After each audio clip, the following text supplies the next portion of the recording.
दगडाला बुक्का लावला तर दगडाचा विठोबा होतो, दगडाला सिंदूर लावला तर दगडाचा मारुती होतो, दगडाला गुलाल लावला तर दगडाचा मसोबा होतो, दगडाला भंडारा लावला तर दगडाचा खंडोबा होतो. माणसाला कुठल्या डबीतला गंध लावल्यानंतर माणसाचा माणूस होतोय? मोठं प्रश्नचिन्ह आहे. म्हणून व्यक्ती व्हा. साधूचं बोलणं भावतं, तुमचं माझं बोलणं भावत नाही.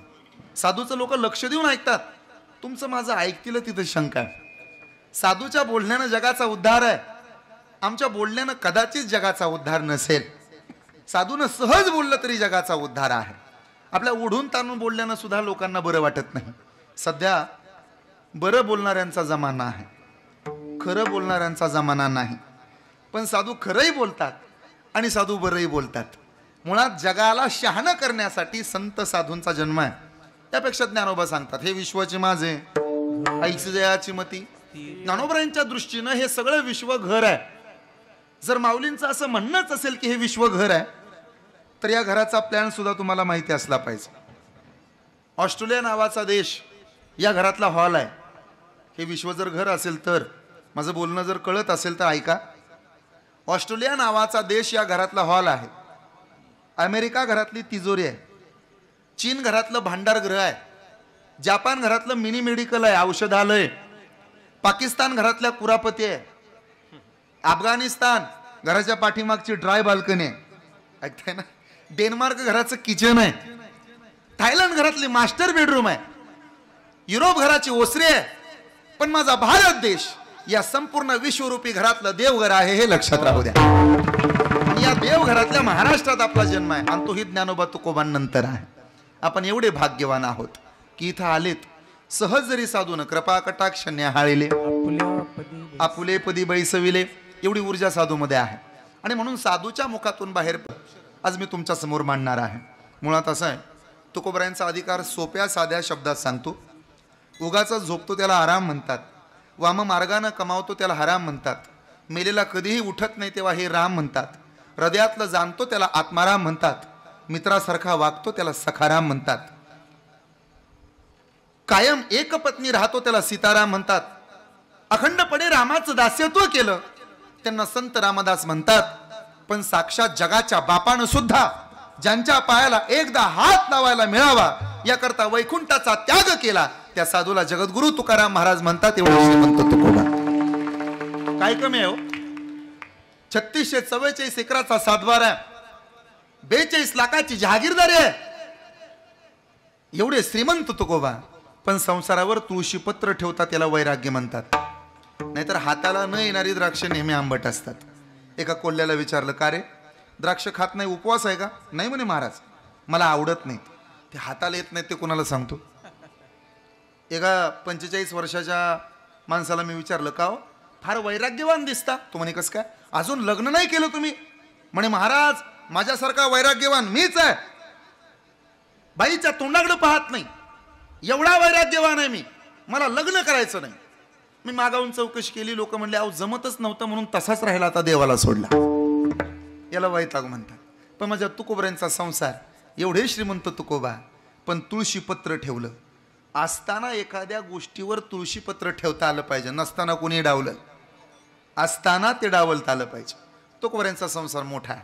पण महाराज म्हणाले, हा संसार नसलेला बरा.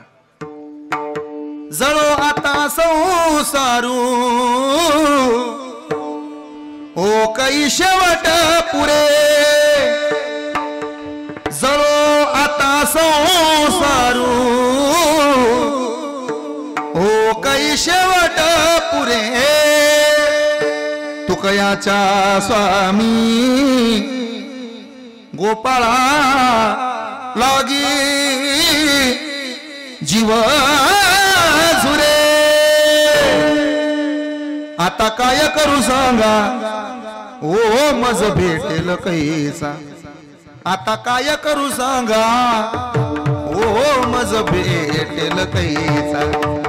त्याला आस म्हणतात, त्याला आस म्हणतात. ही आस माझ्या तुकोबांना आहे. म्हणूनच माझे अभ्यंतर जाणून या, माझे अभ्यंतर जाणून या.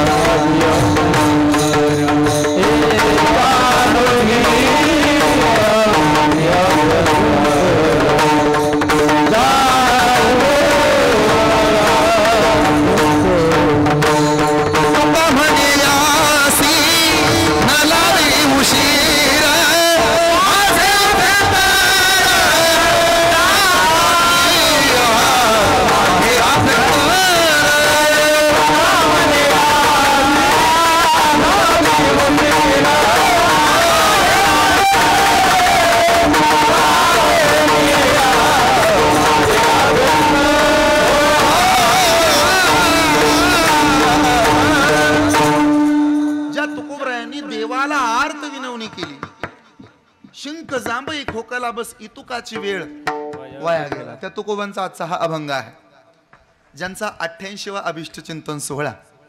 या तालुक्याचे कार्यसम्राट, माजी मंत्री, कार्यमहर्षी, या तालुक्याचे भाग्यविधाते, आदरणीय सर्वांचेच लाडके आणि विशेष म्हणजे अत्यंत ज्यांच्यावरती निष्ठा आहे, श्रद्धा आहे आणि आपल्या सर्वांवरती ज्यांचं नितांत प्रेम आहे, माजी मंत्री सन्माननीय शिवाजीरावजी पंडित दादांचा हा 88वा अभिष्ट चिंतनाचा सोहळा आहे. दादांच्या अभिष्ट चिंतन सोहळ्याच्या समितीचं हे सगळं नियोजन आहे.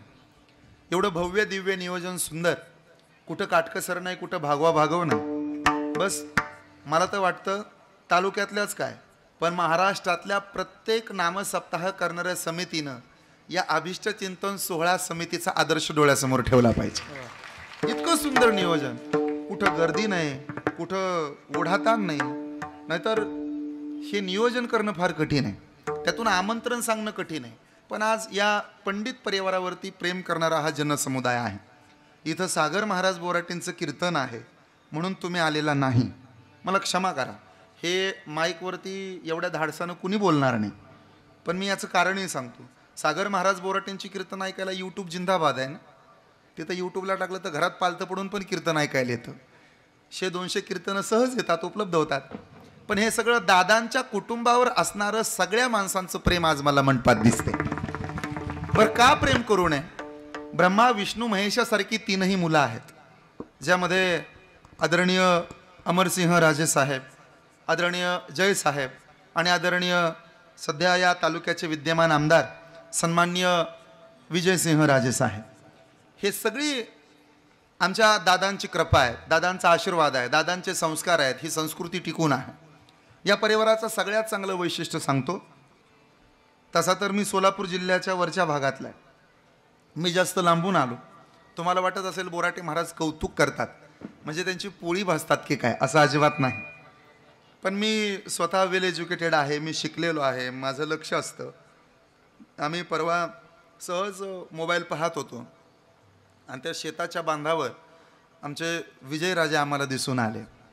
288ची यादी आहे, पण शेतकऱ्याच्या बांधावरती जाणारे आमदार फक्त बोटावर मोजणे इतके आहेत आणि त्यातलं आपलं भाग्य की आमदार साहेब बांधावरती होते. इथं पलीकडे राजुरी नावाचं काहीतरी गाव आहे, तिथल्या एका मित्रानं मला माझा साहेबांचा व्हिडिओ पाठवला होता.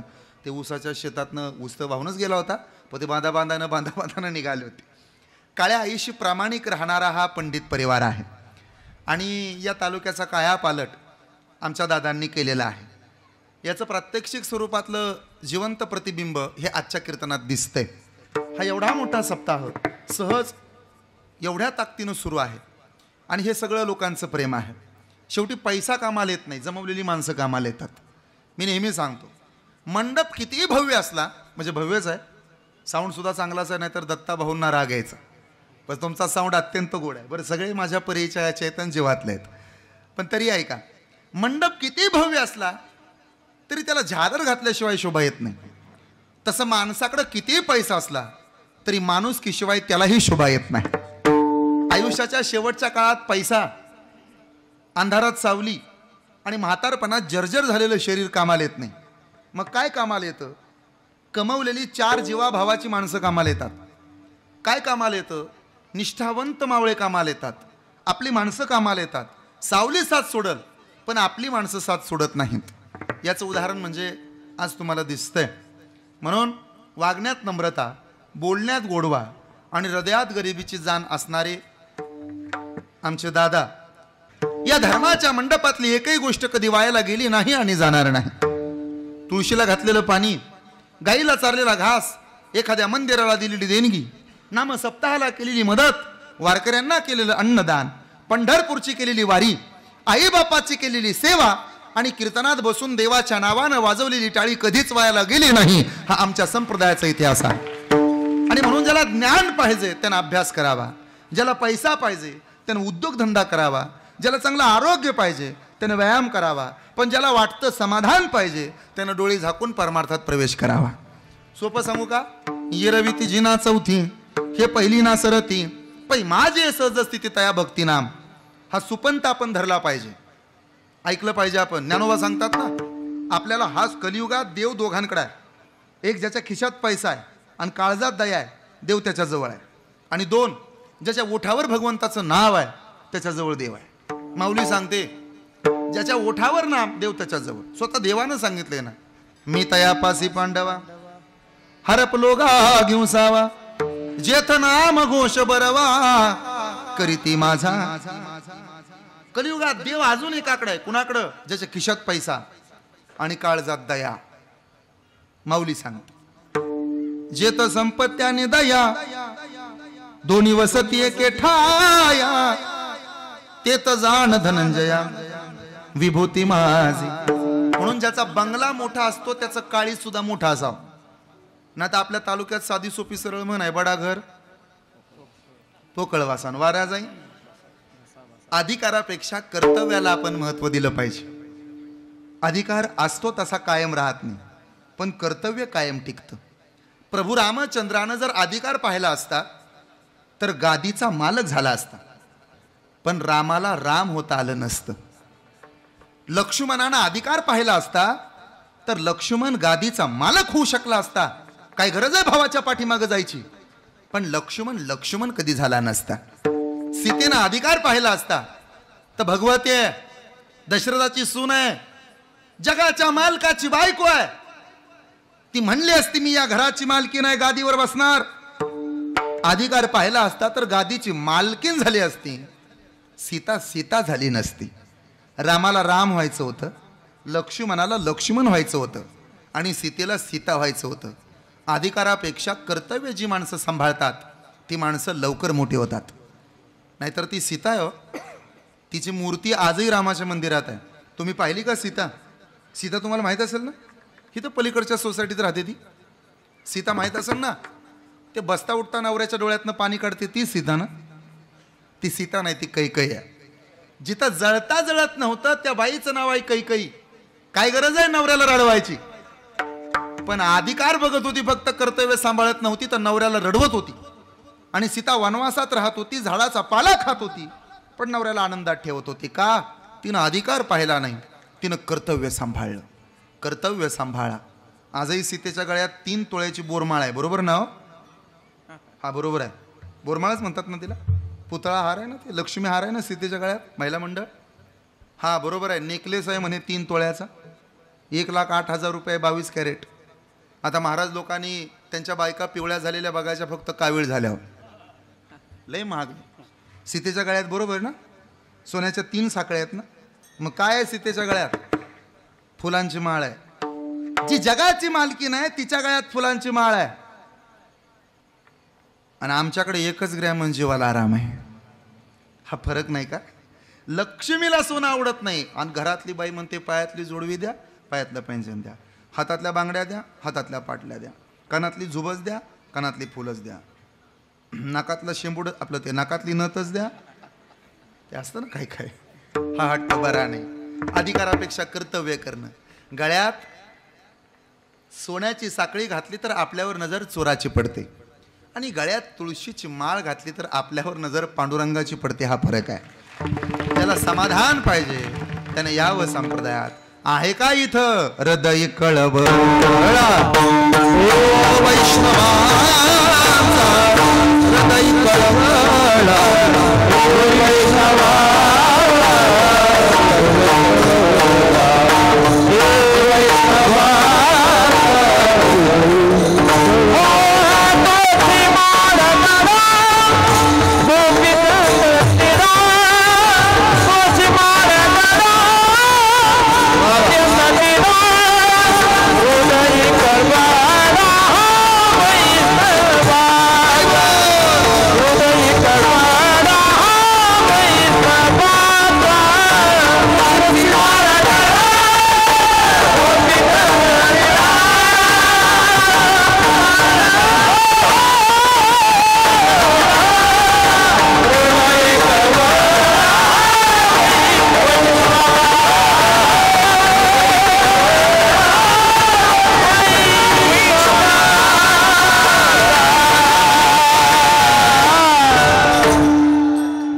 परमार्थ आहे. एकदा मनापासून टाळे वाजवा बाबांकरता. जुनं ते सोनं. हृदयी कळवळा वैष्णवांचा हा परमार्थ आहे. सदा नाम घोष करो हरिकथा तेने सदा चित्ता समाधान. अर्थ असा आहे, कदा नाम घोष कदा समाधान. बघा ना, सदा नाम घोष सदा समाधान, कदा नाम घोष कधीतरी कधीतरी समाधान.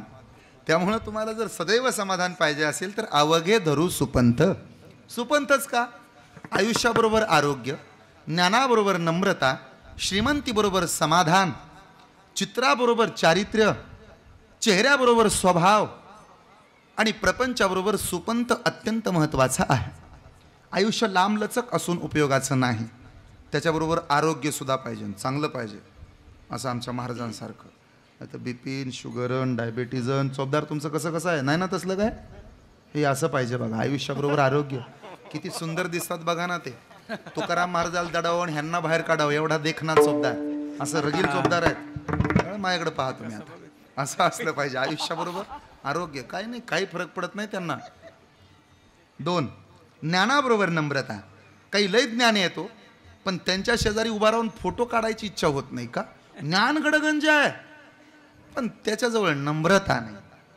तुकोबा सांगतात, नम्र झाला भूता तिने कोंडिले अनंता. महापुरे झाडे जाती आणि तेथ येड्या बाबळे वाचती, लवाळे वाचती. पुढे चला. 3, श्रीमंती बरोबर समाधान. पैसा भरपूर असून उपयोग नाही, समाधान सुद्धा पाहिजे. माणसाच्या खिशात 2 लाखाच्या आयत्या घबाडापेक्षा घामाच्या धारेनं भिजलेली 100ची नोट जास्त समाधान देऊन जाते. हा महाराष्ट्रातल्या प्रत्येक माणसाचा इतिहास आहे. नीतीनं जगा. जी माणसं नीतीनं पैसा कमवतात ती एक दिवस मोठी होतात. अनितीचा पैसा कधी सुख लागू देत नाही आणि नीतीचा पैसा कधी दुःख देत नाही. जोडून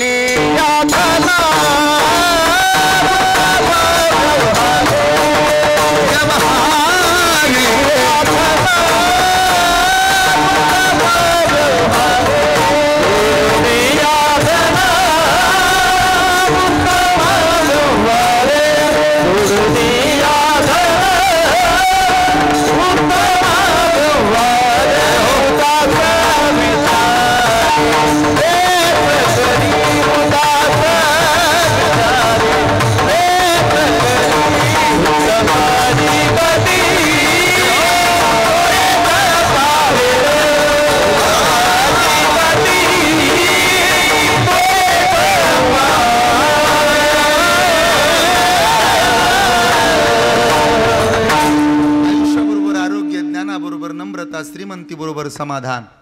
वासनेत बरबटलेलं मन, व्यसनाच्या अधीन गेलेलं तन आणि लबाडीनं कमवलेलं धन फायद्यात राहतं का?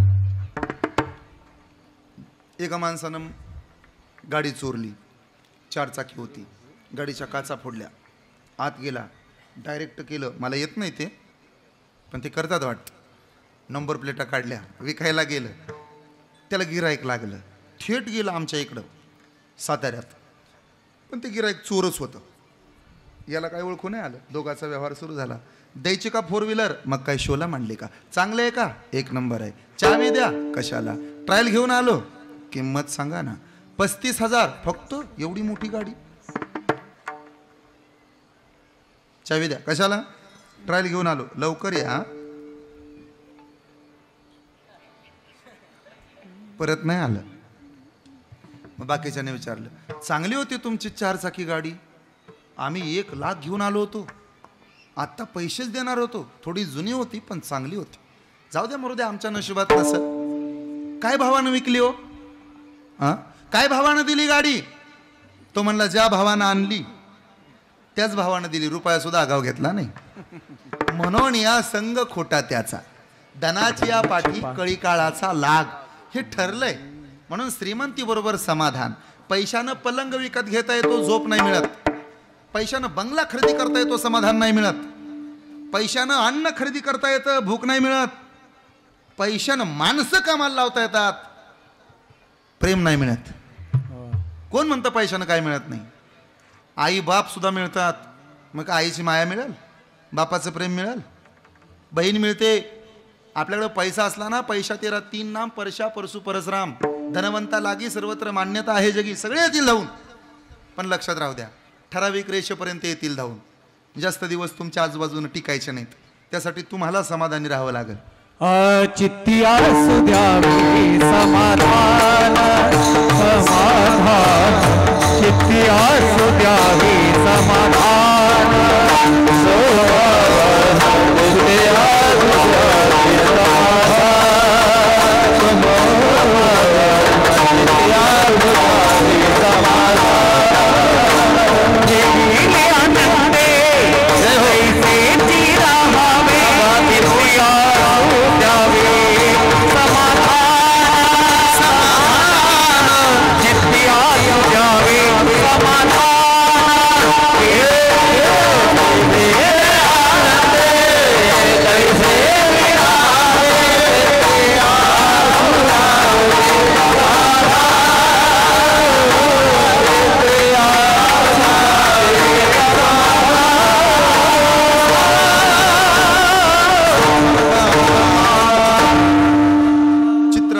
चारित्र्य सुद्धा महत्वाचं आहे.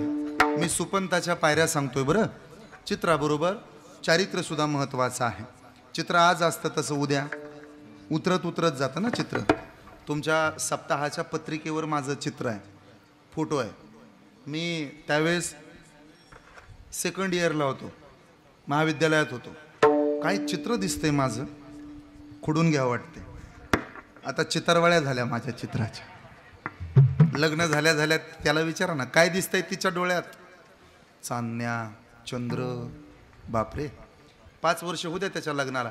काय दिसतंय आता चित्राच्या डोळ्यात? चिपाडं सोडून काय दिसत नाही महाराज. हे होतं, चित्र उतरत उतरत जात. लक्षात राहू द्या.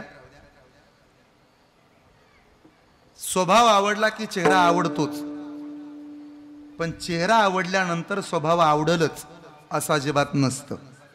लोक आधी चेहरा पाहतात आणि मग हळूहळू हळूहळू स्वभावाचे पदर उलगडत जातात. मग लक्षात येतं चुकलो आपण. चेहरा पाहू नका, स्वभाव पहा. स्वभाव चिरंतन असतो. स्वभाव आवडून घ्या. ज्याचा चेहरा सुंदर आहे त्याचा स्वभाव सुंदर असेलच असं अजिबात नाही, पण ज्याचा स्वभाव सुंदर आहे त्याचा चेहरा सुंदर असला काय आणि नसला काय लोक त्याला डोक्यावर घेतात. हे लक्षात राहू दे. स्वभाव चांगला पाहिजे. देशाच्या राष्ट्रपती पदावर याच्या आधी काही महात्मे होऊन गेले. त्यातली 2-3 नावं सांगतो. डॉक्टर APJ अब्दुल कलाम, महाराष्ट्राचं वैभव प्रतिभाताई पाटील, द्रौपदीताई मुर्मू. ही मोठी माणसं होती. चेहरा नाही, चारित्र्य पाहून माणसं मोठी होतात हे कधी विसरू नका. छत्रपती शिवाजी महाराजांच्या समोर कल्याणच्या सुभेदाराची बाई आणून उभा केली. सून होती. राज नजरा आणलाय तुमच्या करता, आपण लक्ष द्या. राज छत्रपतींचे डोळे विस्पारले गेले. हे जमणार नाही. हे राज्य व्हावं ही तोसरींची इच्छा. बाईकडे वाकण्या नजरेनं पाहिलं तर रांजेगावच्या बाबा पाटलाला आम्ही चौरंग करणारी माणसं आहोत. ज्याला बाईतली ताई का आली तो मुक्ताईचा ज्ञाना झाला. बाईतली मैत्रीण का आली तो राधेचा श्याम झाला. बाईतली पत्नी का आली तो सीतेचा राम झाला. पण बाईतली आई का आली तो जिजाऊचा छत्रपती शिवबाज. पाठीमाघारी लावा साडी चोळी द्या. छत्रपतींच्या मुखातून अक्षर बाहेर पडली. अशीच आमुची माता असती रूपवती, आम्हीही इतकेच सुंदर दिसलो असतो वदले ते शिव छत्रपती. त्या बाईच्या डोळ्यातनं पाणी आलं. राजे, बाईला ताई म्हणणारे राजे खूप झाले. बाईला आई म्हणून हाक मारणारा जगाच्या पाठीवरचा एकमेव राजा, त्या राजाचं नाव छत्रपती शिवाजी महाराज आहे. बाईला माघारी लावलं. दिसायला कुरूप होती म्हणून. अरे आपल्याला तर दिवसा बॅटरी लावून पाहावं लागतं. ती किती सुंदर होती एका कवीनं वर्णन केले. काळ्या राती तळपत होत तिच्या रूपाचं ऊन. काळ्या राती तळपत होत तिच्या रूपाचं ऊन. काळ्या राती काळ्या राती तळपत होत तिच्या रूपाचं ऊन. अशीच देखणी होती एका मुसलमानाची सुन. त्या तरुणीला आई म्हणाला, आई ग. त्या तरुणीला आई म्हणाला, राजा तो शिलवार आनंदाने नांदत होते हिंदू मुसलमान. आनंदाने नांदत होते हिंदू मुसलमान.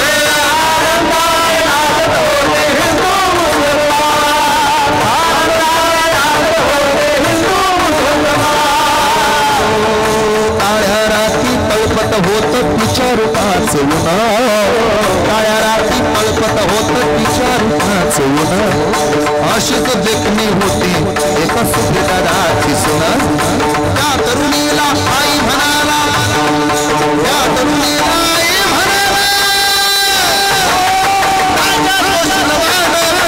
आनंदाने नाचत होते हिंदू मुसलमान आनंदाने नाचत होते हिंदू मुसलमान आनंदाने नाचत होते हिंदू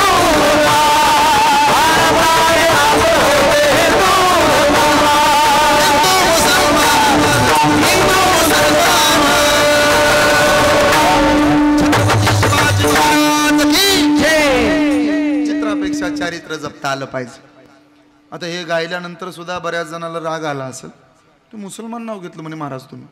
काल मला एक जण म्हणला सध्या महाराष्ट्राचं सामाजिक स्वास्थ्य बिघडलेलं आहे, घाबरून जात आहेत कीर्तनकार सुद्धा, काय बोलावं काय बोलावं काय बोलावं.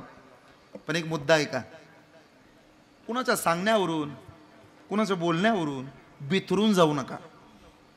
तुम्ही मराठवाड्यातली माणसं आहात, तुमच्यामुळं महाराष्ट्र सुरक्षित आहे, तुम्ही ताकदीनं राहा, अजिबात बिथरू नका. मी एक गोष्ट वाचली होती बाबा, काय गोष्ट होती ऐका बरं. एका माणसानं गाढव पाळलेलं होतं. हे सांगण्याची गरज आहे, माफी मागून बोलतो बरं, पण हे सांगू वाटतं मला. पहा, एका माणसानं गाढव पाळलं होतं, चांगलं होतं, देखणं होतं, सुंदर होतं. सैतान होता गावात. सैतान म्हणजे काय? भूत. रात्रीच्या काळोखिट्ट अंधारात त्या सैतानानं ते गाढवाचं दाव फक्त सोडलं आणि झाडावर जाऊन बसलं, ते निघून गेलं. ते गाढव चरत चरत एका शेतकऱ्याच्या रानात गेलं.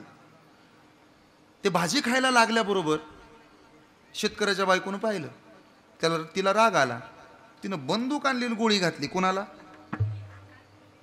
अरे बोला ना, कुणाला? गाढवाला.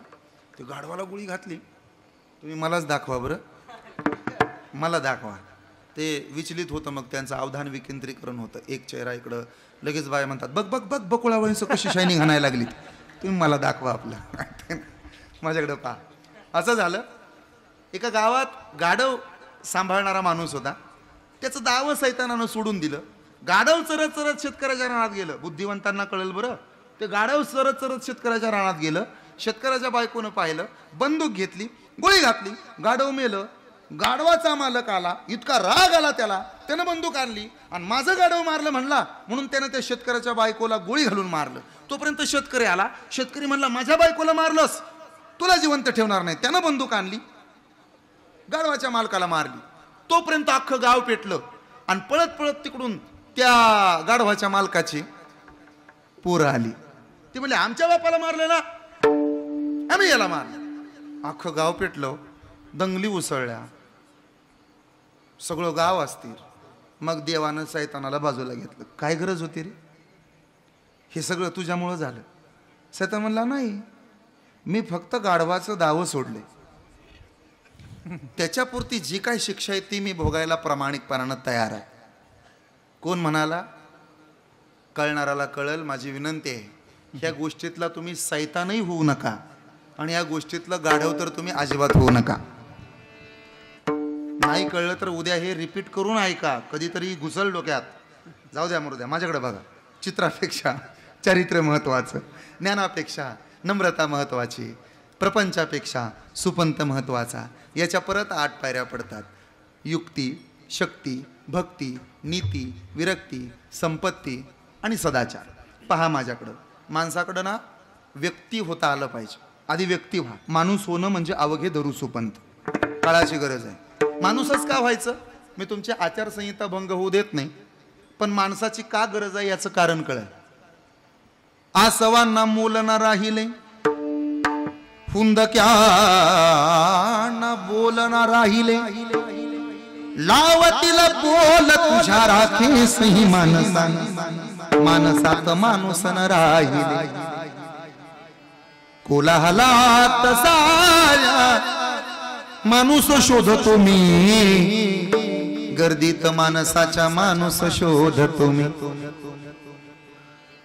हे धर्म मंदिर सार ढुंडून मी आलो, रित्या गाभाऱ्यात देव शोध तुम्ही गर्दीत माणसाच्या माणूस शोध तुम्ही कल्लोळ वासनांचा हैदोस भावनांचा जळत्या चितेवरती माणूस शोधतो मी गर्दीत माणसाच्या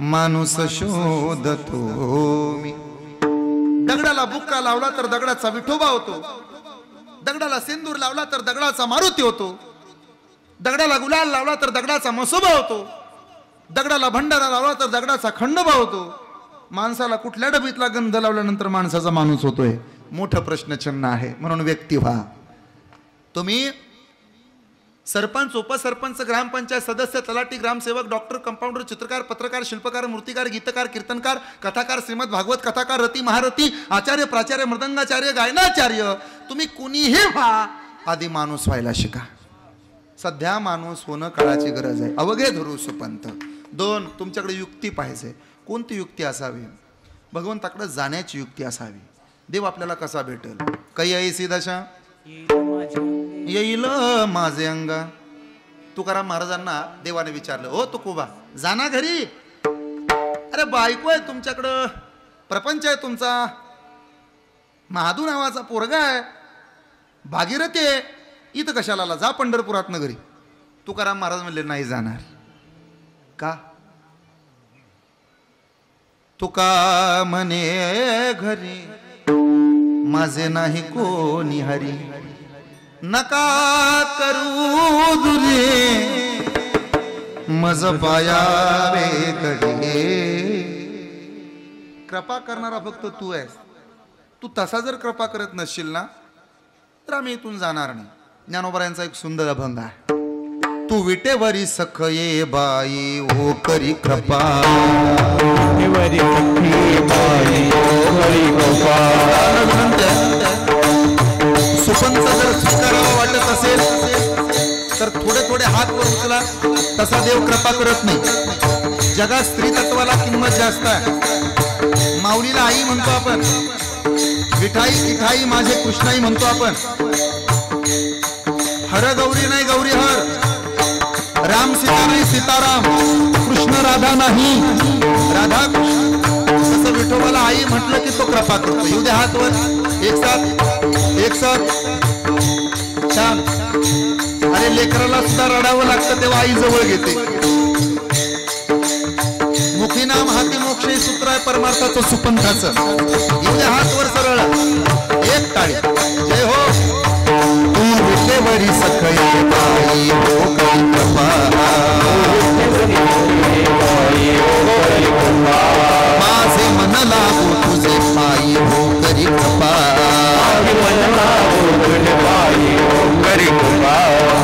सावळ सुंदर हो करी कृपा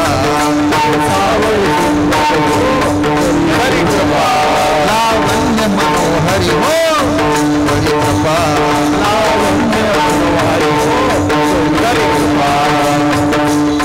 निज भक्ता करी कृपा निज भक्ता करी कृपा पंढरापुरी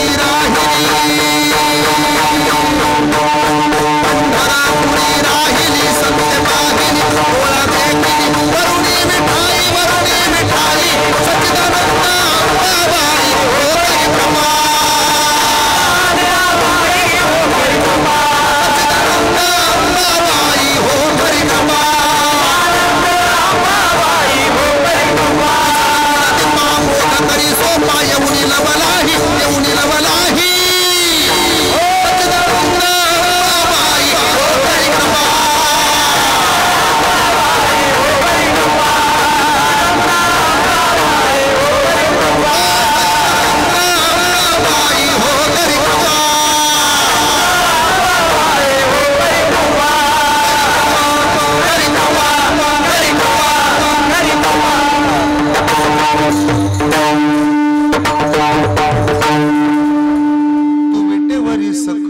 बाबाई हो करी कृपा धरायचा आहे. मोडून या वाटा, बोला बोला पुरं करा. सूक्ष्म अर्ध पुरं करा ना. मोडून या वाटा केला राजभार. ते कसं अर्ध पुरं करता? कामावर जायला. हे पण पुरं करा ना. एक गाव आम्ही असं अर्ध अर्ध आमच्याकडं. असं थोडं थोडं पूर्ण केलं पाहिजे. पुराणो काय रे, असं अर्ध पूर्ण केलं पाहिजे ना. चंगळ्या बोले. हा हे आहे बघा पूर्ण पाठ माझ्याकडं पहा. सुपंत धरायचा तर मार्ग दावून गेले आधी दयानिधी संतते तेनेची पंथे चालू जाता न पडे गुंता कोठे. महाराज पहिल्या सांगितलेल्या 6 पायऱ्या, परत सांगितलेल्या 7 पायऱ्या, 13 पायऱ्या चढणं अशक्य आहे. आम्हाचं आता वय झालं. सोपं सांगा. सोपं सांगतो. जेव्हा सोपं सांगायचं तेव्हा माझ्याकडे बघा. आपला हा अंगठा आहे ना, अंगठा हा सुपंतच धरतो. अंगठा निशाणी बघा ना किती फ्लेक्झिबल आहे. सगळ्या पुढं जातो. झुकून असतो बिचारा. सगळ्या पुढं लवू नये हात जोडून. कोण? हे लय आगाव आहे. हे म्हणजे हे नाही. हे तर लय नंबर आहे. हे तर अजिबात नाही. हे ते काय म्हणतं माहिती आहे? आजाची पंजाची 40 एकर होती. गावचा नाद पुरा करण्यासाठी त्यांनी 35 एकर विकली. राहिलेली 5 एकर पण फुकीन पण गावचा. इथे चौकडी प्रकरण श्री रामभाऊ उवाच अध्याय क्रमांक 2. हे लय बेकार आहे. ह्याच्या नादाला लागू नका. हे त्यातली त्यात बरं आहे म्हणून बायाने मिसऱ्या घासायला ठेवलं. हे जरा गण लावायच्या कामाला येतं. पण ही आहे ना कुणा पुढे झुकत नाही आणि त्यामुळं नको त्या कामासाठी इंडिकेट करतात याला. हे शिकवतं एक एका सहाय्य करू. आपल्या शरीरामध्ये 5 तत्व आणतात. पृथ्वी, आप, तेज, वायू, आकाश. हे सगळे विरोध आहेत पण नांदताना एकत्र आहेत की नाही? का बरं? एकमेका नाही, एका सहाय्य करतात. एकमेका नाही. एकमेका म्हणजे माझ्या पुरतं बळीराम महाराजापुरतं. एकमेका म्हणजे माझ्या पुरतं चोपदारापुरतं. एवढ्या दोघापुरतंच झालं. एका म्हणजे सगळ्या पुरतं. नसेल कळलं दुसरं उदाहरण घ्या. माझ्याकडे पहा. द्राक्षाचा घड माहिती आहे? मण्याला मणी चिकटलेलं होतं. मी दुकानदाराला विचारलं ते वरती सुतळीनं बांधलेत त्याचा काय दर आहे? 80 रुपये किलो. सुटलेले मणी 20 रुपये किलो. खराब आहेत का? अजिबात नाही. मग वरच्याला चांगला दर ते सुटलेल्या मण्याला कमी भाव का? तो दुकानदार म्हणला महाराज ते वरचे आहेत ना त्याने आपल्याला धरून आहेत आणि जे खाली सुटलेत ना त्याने आपल्याला सोडून दिले म्हणून त्यांची किंमत कमी झाली. तुम्हाला जर वाटत असेल आपली किंमत चांगली राहावी तर जरा आपल्याला धरून राहा. एक दिवस तुमची किंमत वाढेल. एका सहाय्य करू. नसल तिसरं उदाहरण. गाडग्याव गाडगं गाडग्याव गाडगं गाडग्याव गाडगं गाडग्याव गाडगं. त्याला काय म्हणतात तुमच्याकडं? मडकं. उतरण. ते वरचं फुगलं ना कसं काय आहे का नाही? मी वर. कालचे म्हणले खाली बघ. आम्ही जर पाठिंबा काढून घेतला ना सुरत मार्गे गुवाहाटी जाऊ आम्ही. घोटाळा होऊ शकतो. एका सहाय्य करू. चला पुढे अजून एक उदाहरण देतो मी. माझ्याकडे बघा. काय असतं? एका सहाय्य नाही केलं तो फजिती होते. एका गावात कुंभारीनबाई आणि त्याच गावात माळीनबाई. दोघीची मैत्री झाली. इंस्टाग्रामला एकमेकींनी फॉलो केलं. फेसबुकला पोस्ट लाईक करू लागल्या. बोलू लागल्या. मग त्या दोघी गेवरायच्याच निघाल्या. बाजार असतो का गेवरायला? मंडई वगैरे असेल ना. मग कुंभाराची बाई गाडगी घेऊन जायची मडकी आणि माळ्याची बाई भाजीच्या पेंड्या. ओझ्यानं वैतागल्या. माळीन मावशी म्हणाली माझ्याकडे एक आयडिया आहे. कुंभारीन बाई म्हणाली आयडिया असू दे, एअरटेल असू दे, जिओ असू दे, वोडाफोन असू दे, सांग काय सांगायचं. म्हणे आपण एक उंट खरेदी करू. दोघीत उंट खरेदी केला. एका बाजूनं गाडगीन दुसऱ्या बाजूला भाजीच्या पेंड्या. शेतकऱ्याची बायको म्हणजे माळीन बाई त्या उंटाच्या पुढं चालत होती आणि कुंभारीन बाई उंटाच्या मागं चालत होती. थोडं अंतर गेल्यावर खायची वस्तू पाठीवर आहे. उंटानं मान मागं वळवली आणि भाजीच्या पेंड्या खायला लागला. आता हे सगळ्यात आधी दिसलं कुणाला? मागं कोण चालते? कुंभारीनबाईनं म्हणायला पाहिजे होतं ना माळीन मावशी दावं वडा. पण माळीन मावशीचं वाटोळं व्हावं असं वाटलं. कुणाला? कुंभारीनबाईला. दुसऱ्याचं वाटोळं होऊन द्यायचं नसतं. त्याला कुपंथ म्हणतात. खाऊ द्या हिच्याच भाजीच्या पेंड्या खाऊ द्या. हिच्याच 2 रुपये कमी येतील. 2 पेंड्या वडल्या, 4 पेंड्या वडल्या आणि जसं 5व्या पेढीला तोंड घातलं तसं एका बाजूचं वजन कमी झालं आणि ज्या बाजूला गाडगी होती त्या बाजूचं वजन धबदिशी बाळा. हिच्या तरी 5-25 पेंड्या राहिल्या. हिचा औषधाला खापार राहिला नाही. तुकाराम महाराज म्हणले बाई तुझं चुकलंय का? दुसऱ्याचं वाटोळ व्हावं असं जेव्हा वाटतं तेव्हा आधी आपलं वाटोळ होतं. अनिकाच्या घाते मानिता संतोष सुख दुःख दोष अंगी लागे, ह्याला कुपंत म्हणतात. मग सुपंत कोणता? भक्तिपंत बहु सोपा, पुण्य नागवया पापा, येणे जाणे खेपा, येण्याची एक एक कुंठती. का हो? आम्हाला कळलं महाराज, एक एका. अजून सोपं सांगा, अजून सोपं सांगा. माझ्याकडे बघा, मला असं वाटतं की कीर्तन शेवटच्या घटकाला सुद्धा कळलं पाहिजे. तुम्हाला शून्य नावाचा आकडा माहिती आहे? 0 त्याला किंमत किती आहे हो तुमच्या गेवराईत? 100 आहे ना? किती आहे? 0च. ते एक दिवशी नवाकडे गेलं, नवाला राम राम घातला. राम राम. 9 फुगीर होता. राम राम. आम्ही तुमच्याच मतदारसंघातले. कोण्या गावचे? गेवरायचेच. कशाला आला? ते तुमच्या संगतीत यावं म्हणतो. बॅगा वागवण, फोटो काढन तुमचे, माझ्या बी इंस्टाला स्टोरीला ठेवन. येऊ का तुमच्या संघात? कशाला? नाही, तुमच्या मागं उभा राहतो. जमणार नाही. मग त्यानं आपला रस्ता बदलला, ते 8कडे गेलं. राम राम. तुझं काय रे का? मी गावातला. चल पुढं. मग ते 7कडे गेलं, 6कडे गेलं, 5 4 3 2 सगळ्यांनी हाकलून दिलं. 1कडे गेला. येऊ का? ये. सगळ्याकडे गेलो, पण कुणीच मला नाही जवळ केलं. आपण दोघं एकाच मतदारसंघातले आहोत. मी तुमच्या मागे उभा राहू का? एक म्हणला, हे बघ, मलाही कुणी विचारत नाही आणि तुलाही कुणी विचारत नाही, म्हणून तर गेलतो नावाकडं. वाटलं 2-4 तारखा देईल. नाही, त्याला ढीग आहे 8ला. 7कडं तर भरपूर तारखा. 6कडे बी बऱ्यापैकी तालुक्यातली नियोजन त्याने जवळ केलं नाही. 5कडे बऱ्यापैकी सप्ती असतात, त्यानं तर हाकलून दिलं. मग 4नं त्यानं तर गादी उभा राहून राजकारण केलं. बरं 3नं त्यानं तर आमचं नाव पत्रिकेत टाकलं नाही. बापरे. एक म्हणला, तुला बी कुणी नाही मला बी कुणी नाही, पण मी पुढं थांबणार, तू मागं थांब. चालेल. परिणाम असा झाला, 0 नावाचा आकडा एकाच्या पाठीमागं उभा राहिला. परिणाम, एकाची किंमत आता 10 झाली. नाव किती झाली? 10 झाली. 10. माझी विनंती आहे गेवराईकरांना, 0 नावाचा आकडा कुणाच्या तरी पाठीमाग उभा राहतो तर त्याची किंमत 10 होते. अरे जन्माला आलात या गावात, जन्माला आलात महाराष्ट्रात, कधीतरी कुणाच्या तरी पाठीमागं त्या शून्यासारखं ताकदीनं उभा राहा. एक दिवस तुमची सुद्धा किंमत वाढल्याशिवाय राहणार नाही. त्याला एक सहाय्य करू म्हणतात. कळलं महाराज? पण का हो, हे आताच का? असं जेव्हा महाराजांनी विचारलं तेव्हा महाराजांनी दिलेलं उत्तर अभंगाचं ध्रुवपद. कोना कैसे करूं परी, जाने कैसा परी,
एका सहाय्य करू अवघे धरू सुपंत. कळलं महाराज?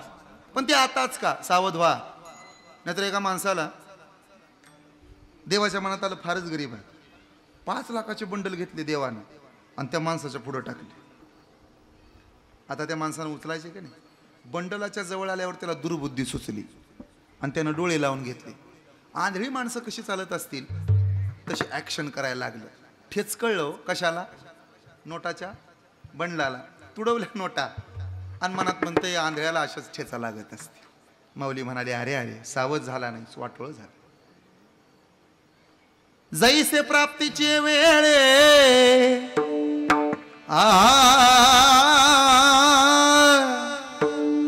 निदय वांधळेपणाचे डोळे असता फुले डोळे आपणची झाकी आपलेच डोळे आपण लावून घेतो म्हणून सावध व्हा. सावता महाराजांचा एक सुंदर अभंग आहे. आजच का सावध व्हायचं. कोणी दिवसी यमयेती चालून कोणी दिवसी प्राण जाती घेऊन कोणी दिवसी स्मशानी जाऊन एकटे रहावे समयासी सादर भाव समयासी सादर भाव कोणी दिवसी बैसोनी हत्तीवर कोणी दिवसी पालखी सुभेदार कोणी दिवसी पायाचा साकर चालत जावे समयाचे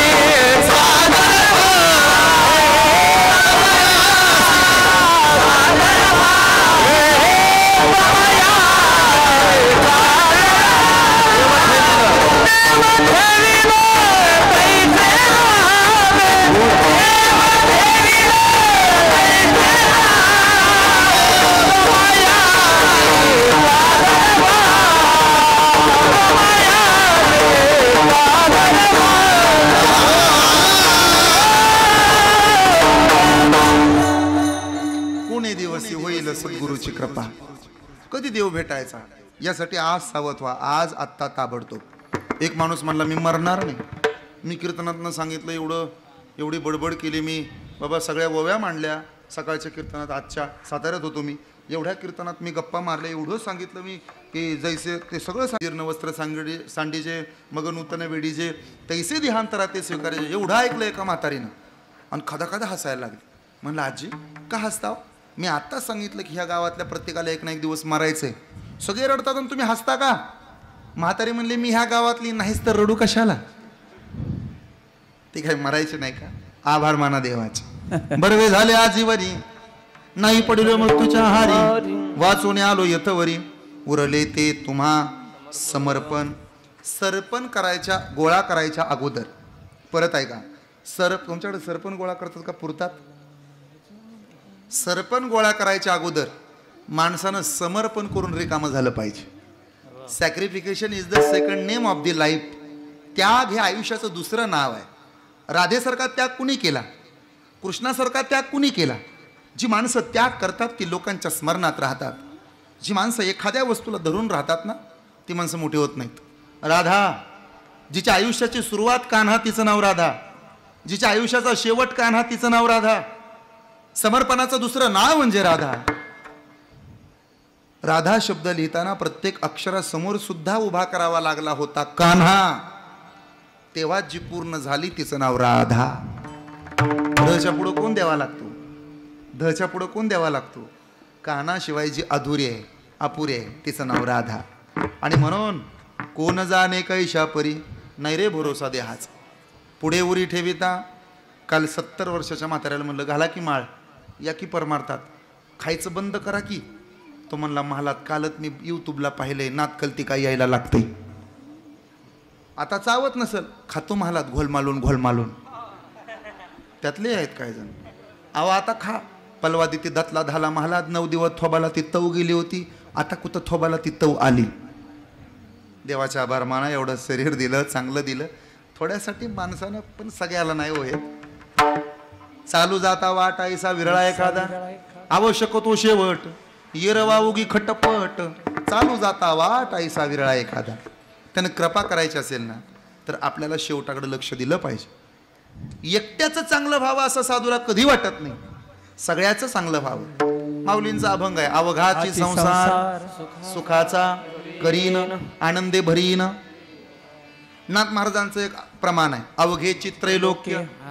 अवघा शब्द तुकोबांचा एक असाच अभंग आहे अवघाची संसार झाला ब्रह्मरूप विठ्ठल स्वरूप म्हणून देखली या. हे अवघा अवघा अवघा. आजच्या अभंगात 3 वेळा अवघा आहे. पहिल्या चरणात एकदा अवघा, तिसऱ्या चरणात एकदा अवघा आणि शेवटच्या चरणात एकदा अवघा आहे. अवघाच का? साधू सकल समाजाचा विचार करतो, स्वतःपुरतं पाहतच नाही, सगळ्यापुरतं पाहतात. तुकोबऱ्यांच्या लक्षात आलं माझं एकट्याच चांगलं होऊन उपयोग नाही, सगळ्याकरता गायला पाहिजे. ते उत्तर प्रदेशात आजही खाटूश्यामजींना जाण्याची पद्धत आहे. तरुण मुलं तरुण मुली त्या खाटूश्याम बाबाला भेटायला जातात. सध्या महाराष्ट्रात बरेच कीर्तनकार ते खाटूश्यामजींचं भजन गातात, अगदी सगळेच गातात. बऱ्यापैकी कीर्तनकारांच्या ओठावर सध्या हे गीत आहे आणि ते चांगलंही आहे. मला असं वाटतं एकदा तरी आयुष्यातनं वेळ काढून तुम्ही जा. खाटूश्यामजी बाबांचं मंदिर फार पाहण्यासारखं आहे मध्य प्रदेशात. तुम्ही जर गेला असेल तर तुम्हाला माहितीसुद्धा असेल ना. अरे जाता का नाही? जात जा. जवळ हे सकळ सिद्ध हात चालावया तव तू मतदानाला जाय चुकू नको, तीर्थयात्रे जाय चुकू नको. तव तू सासरवाडी जाय चुकू नको, तीर्थयात्रे जाय चुकू नको. 5 तत्व आहेत: भगवंत, संत, ग्रंथ, तीर्थक्षेत्र आणि साधना. जन्माला आलेल्या जीवानं करायचंच. आणि मला तर वाटतं 50 नंतर करायला काय अडचण आहे? 50 नंतर वय कोणतं लागतं? बोला की आकडा कोणता येतो? अरे तुम्ही तर बऱ्यापैकी 51 वाले आहेत. 50 नंतर कोणता आकडा येतो? 51. बोला बोला. 51 कुठं जायचंय? 51 जर वनाला नाही गेला तर त्याचा पोरगा म्हणतो वन तरी पण मग नातू म्हणतो आजोबा चोपन. हे बरोबर आकडे सांगतात ना. म्हणून तुम्ही कधीतरी जा किंवा त्याला तरी बोलवा. अंधेरों की नगरी से कैसे मैं पार जाऊं, शाम अब लेने आ जा, हौसला हार न जाओ. हो शाम आ जा, तीनों बाण की धारी तीनों बाण चलाओ ना. मुश्किल में है दास तेरा जल्दी आओ ना. तीनों बाण की धारी तीनों बाण चलाओ ना. मुश्किल में है दास तेरा जल्दी आओ ना. हारे के सहारे मेरे, हारे के सहारे, हारे के सहारे मेरी हार हराओ ना. तीनों बाण की धारी तीनों बाण चलाओ ना. मुश्किल में है दास तेरा जल्दी आओ ना. तूफान की देर लिया मुझे राह नजर ना आवे. तुम बिन को मेरा बाह पकड़ ले जाओ. हारा हो बाबा,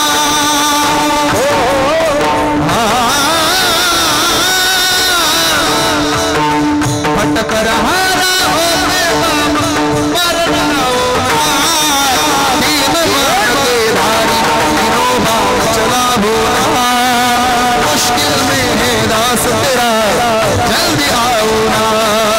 तीन बाण के धारी तीनों बाण चलाओ ना. मुश्किल में है दास तेरा जल्दी आओ ना. जल्दी आओ ना.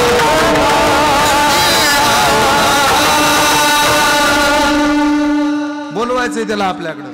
कशासाठी? आपल्याकरता नाही बरं, सगळ्यांसाठी. नाममंगळाचे 3 गुणे हा तुकोबांचा परमार्थ. मग काय एकट्यासाठी? महाराजांचा एक अभंग आहे: एकाच्या कैवाडी उगवी गेवराईकरांचे कोडे. उगवी नातेपुते. नातेपुते माहिती आहे का तुम्हाला? आमचं गाव आहे. कधी आला तर या बरं. मोठ्या महादेवाच्या पायथ्याला गाव आहे माझं. नातेपुते. गोत्यात आणणाऱ्या नात्यांना पोत्यात घालून आणत होते आमच्याकडचे. नाही गाव चांगला आहे. हा प्रेमळ माणसात माझ्या गावची. महादेवाची नगरी आहे. महादेवाच्या आम्ही तसे तर शैव संप्रदायात होतो बरं पूर्वी. कधी आलात मोठ्या महादेवाला, महादेवाच्या दर्शनाला, तर आपल्या जीवातला एक जण माणूस तिथं आहे ह्याची जाणीव असू द्या. या मोठं कृष्णाचं मंदिर आहे. वर्गणी मागत नाही, पूर्ण झालं आहे. माझी धर्मपत्नी डॉक्टर आहे. आमचं नातेपुतेमध्ये हॉस्पिटल आहे, स्पर्श क्लिनिक या नावानं. सोशल मीडिया वापरणारी पोरं मुली त्यांना माहीत असेल त्वचा रोगावरती आमच्या धर्मपत्नींचं मोठं काम आहे.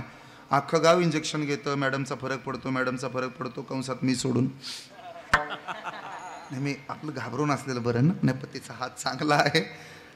एकदा या आणि विशेष म्हणजे ज्याच्या गळ्यात माळ आहे ना बाबा, त्याच्याकडून आम्ही आमच्या दवाखान्यात 1 रुपया सुद्धा फी आकारत नाही. महाराष्ट्रातलं वारकऱ्यांसाठीचं पहिलं मोफत हॉस्पिटल माझ्या बायकोनं उभा केले. ती अर्धांगीने, सहचारीने, मोठी ताकद आहे. माझ्यापेक्षा तिची सेवा चांगली आहे. फक्त विनंती आहे, कधी आलाच तर तात्पुरती गळ्यात माळ अडकून येऊ नका. उरलेले पत्रे काढून विकायची पाळी येईल मला. आणि अशी पाळी येऊ नये, आपल्याबरोबर सगळ्याचं चांगलं व्हावं, ही भूमिका जगद्गुरु तुकोबारायांची होती. म्हणून तर महाराजांनी अभंगाचं 3रं धन्य हो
अभ्यास करा, पैसा पाहिजे असेल तर उद्योग करा, आरोग्य पाहिजे असेल तर व्यायाम, समाधान पाहिजे असेल तर परमार्थ, परमार्थात चित्रापेक्षा चारित्र्य, ज्ञानाबरोबर नम्रता, श्रीमंतीबरोबर समाधान, आयुष्याबरोबर आरोग्य आणि प्रपंचाबरोबर सुपंत महत्त्वाचा. सुपंताच्या 7 पायऱ्या तुमच्या समोर मांडल्या.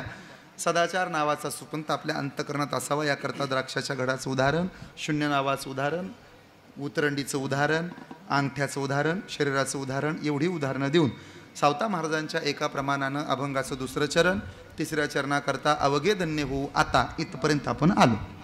आता शेवटचं चरण राहिलं, तेवढं सांगतो आणि तुमचा निरोप घेतो. जगात प्रत्येकाची आवड भिन्न भिन्न आहे. चरणाची आवड साधकाच्या अंतकरणात असावी. तुकोबारायांचं तेच आहे. तुका म्हणे काही न मागो अनेक, तुझे पायी सुख सर्व आहे. पायाला फार किंमत आहे संप्रदायात. बघा तुम्ही, धन्य हे मस्तक सर्वांगा शोभले, पण कधी माहिती आहे, संतांची पावले लागताची. चरणाला फार किंमत आहे. आपल्याकडं आजही चरणाचं दर्शन घेतात. आता संप्रदाय वरवर आलाय, थोडा संप्रदाय मोठा झाला, आता शेक हँड करायची पद्धत आली महाराज लोकांना. पण पूर्वी पाया पडत होते. साधू जर दारात आला तर पळतच बाया जायच्या. साधू संत येते घरा, बोला बोला तुझी दिवाळी. आता बाया म्हणतात साधू संत येते घरा, पुढचे दारं बंद करा, मागच्या अंगणात घाऊ नीट करा. आता फरक पडला. पण चरणाची आवड तुकोबांना पहिल्यापासून आहे. अजून एक अभंग आहे. अवगा झाला आनंदू आता कोटे धावे, तुझे चरण काय सांगू तुझ्या चरणाच्या सुखा. एवढी आवड पाहिजे. काय सांगू तुझ्या चरणाच्या सुखा, अनुभव ठाऊका, अनुभव ठाऊका, अनुभव ठाऊका नाही तुझा. काय सांगू तुझ्या चरणाच्या सुखा, बोलत आहे कैचे वाटे खरे पण अमृताचे गुण. अमृतासी काय सांगू तुझ्या चरणाच्या सुखा, काय सांगू तुझ्या चरणाच्या सुखा, चरणाच्या सुखा चरणाच्या सुखा. एवढी जर देवाची पावलं तुकोबा आवडतात तर तुमचं म्हणणं काय आहे? कदा न सोडावे चरण त्यांचे कदा न सोडावे, झाले समाधान पायी स्थिरावले मन. एवढी चरणाची आवड आहे तुकोबरायांना. आणि लक्षात ठेवा, जिथं चरणाची आवड आहे तिथं सगळं प्राप्त होतं. पायाची सेवा केल्यानं सगळं प्राप्त होतं. शेवटचं उदाहरण, शेवटचा दाखला, कीर्तन संपलं. थोडं ताट बसा, माझ्याकडे बघा. पायाची सेवा पाहिजे, चरणाची आवड पाहिजे. अर्जुनाला चरणाची आवड होती, दुर्योधनाला नव्हती. दोघं मेवणेच आहेत, पण कृष्णाला भेटायला दोघं सोबत आले. अर्जुन देवाच्या पायाजवळ बसला, चरणाची आवड. आणि दुर्योधन देवाच्या डोक्याजवळ बसला, जाग आली देवाला. तसं तर झोपेचं नाटकच केलं होतं. दुर्योधन आगावच होता, विचित्र होता. असतात ना बरेचसे दुर्योधन, रावणाला नावं ठेवतात, दुर्योधनाला नावं ठेवतात. माझी विनंती आहे, लय नावं नका ठेवत जाऊ ह्यांना. कधी कधी आपण त्यांच्यापेक्षा खाली जातो. लोक रावणाला नावं ठेवतात, तसा चांगला नव्हता पण घमंडी नव्हता. 7.5 कोटी घरं होती त्याची सोन्याची. कुणाची? 80,000 बायका, 1 लाख पोरं, 1.25 लाख नातू. कुणाचे? एवढा श्रीमंत. पण कधी त्यानं आपल्या लंकेचा फोटो व्हॉट्सअपच्या स्टेटसला नाही ठेवला आणि खाली नाही लिहिलं रावण बोलते आणि सबको कोलते. कधी वाचली त्याची पोस्ट इंस्टाग्रामला?